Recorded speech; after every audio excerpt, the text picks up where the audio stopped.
तर रामराम मंडळी, आज आपण पाहणार आहोत बिग बॉस मराठी सीझन 5 मध्ये वापरल्या जाणाऱ्या भाषेविरुद्ध योगिताच्या नवऱ्याने केली इंस्टाग्रामवर पोस्ट. तर नेमका प्रसंग काय घडला हे आज आपण जाणून घेणार आहोत. जीव माझा गुंतला या मालिकेतून प्रसिद्ध झालेली अभिनेत्री योगिता चव्हाण यांनी सहकलाकार असलेला अभिनेता सौरभ चौगुले यांच्याशी लग्नगाठ बांधली. लग्नाच्या काही महिन्यानंतरच योगिताने बिग बॉसच्या घरात एंट्री केली.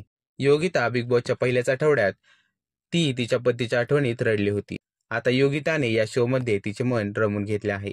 ती आता चांगल्या पद्धतीने स्पर्धा पार पाडत आहे. तर योगिताच्या पतीने आता बिग बॉसच्या घरात वापरल्या जाणाऱ्या घाणेरड्या भाषेवरून इंस्टाग्रामवर पोस्ट केली आहे. योगिताचा पती तिला खूप सपोर्ट करतो. तो सतत तिला वोट करण्यासाठी चाहत्यांना प्रोत्साहन देतो.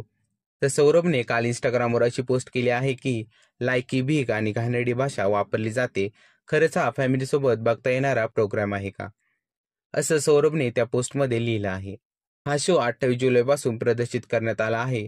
हा शो रोज रात्री 9 वाजता कलर्स मराठी वाहिनीवर प्रेक्षकांसाठी प्रदर्शित करण्यात येतो. तर योगिताच्या पतीच्या पोस्टबद्दल तुमचं मत काय आहे हे नक्की आम्हाला सांगा.